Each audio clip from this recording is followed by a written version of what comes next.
আচ্ছা রুমন ভাই, আপনি তো এবার তাইছেন ক বছর হয়? আমার তো 5 বছর শেষ হয়ে যাবো কই। আচ্ছা আলহামদুলিল্লাহ, উনি ভালো লাগবে। আমার দেশে কোন সময় যাবেন? দেশে তো যাবো, সামনে যাবো দে। তো এই 5 বছরের এক্সপিরিয়েন্সে আত্মীয় স্বজন, প্রবাসী আত্মীয় স্বজন নিয়ে কিছু বলেন। প্রবাসে আত্মীয় স্বজন ক, বন্ধু বান্ধব ক, এখানে কেউ কারো না। আত্মীয় স্বজনের জায়গা, বন্ধু বান্ধব জায়গা, কাজের জায়গায় তখন কেউ আসে না। নিজেরটা নিজেই করতে হয় প্রবাসে, এটা বুঝতে হবে। আমরা তো তখন দেশে থাকতে বুঝি নাই, এখানে আসার পরে বুঝতেছি আর কি। বাবা ক, মা ক, এখানে কেউ আসবে না, এখানে নিজেরটা নিজে করতে হবে দে।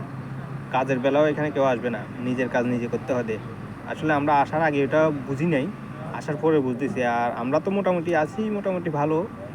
যারা বাইরে কাজ করে বা বিভিন্ন ইয়েতে কাজ করে তাদের বহু সমস্যা। আমরা তো ওগুলো কোনো, আল্লাহর রহমতে এগুলো ফিল করি না, কষ্ট কী জিনিস এটা আর কি। তো তোর কি অবস্থা? এই তুই তো তো আছি দেশে তো অনেক ফিল করছো, দেখছি এই অনেক তো ফাঙ্কা ছিলি।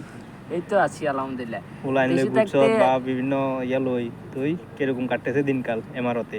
এই তো আলহামদুলিল্লাহ, দেশে থাকতে আত্মীয় স্বজনরা আসিল, অনেক ভালো আসিল। তারপর প্রবাস আসার পরে দেখলাম আত্মীয় স্বজনের আসল রূপ। একবেলা বাড়িতে না খাইছি তাও ভালো আছি, এখানে প্রবাসী আত্মীয় স্বজন হাজার হাজার আছে, তারপর একবেলা খাওয়ার জন্য কোনো আত্মীয় স্বজনের পাই নাই। প্রবাসী এমনও দিন গেছে আমার, খালি পেটে ছিলাম।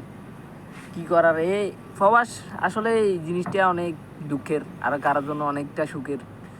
এই প্রবাস লই আর কি বলুম, আপনার তো এক্সপিরিয়েন্স বেশি, আপনিও দেখছেন। আরও আমরা তো আছি আলহামদুলিল্লাহ, ভালো আছি। আমাদের সাথে আরও মানুষ আছে, ওরা এত কষ্ট করতেছে, ওটা তো বলার বাইরে।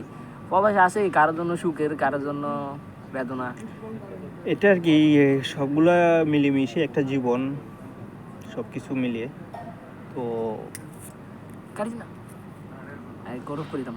আজ পর্যন্ত একটাই কথা, প্রবাসে আসলেই পরিশ্রম করতে হবে। পরিশ্রম ছাড়া প্রবাসের মাটিতে এখানে কেউ কখনো বড় হতে যে পারবে কোনো না। জায়গায় যায় পরিশ্রম করতে হবে। হ্যাঁ। কষ্ট কী জিনিস এটা প্রবাসে আসার বলা যাবে। বাড়িতে থাকলে, দেশে থাকলে এটা বলা যেত না। মায়ের ফেড়ে থাকলে, দেশে থাকুন মানে মায়ের ফেড়ে থাকুন সেম। প্রবাসে আসলে বোঝা যায় কষ্ট কী জিনিস মানুষের। আমরা তো বুঝি না, আসার পরে আমরা বুঝতেছি না।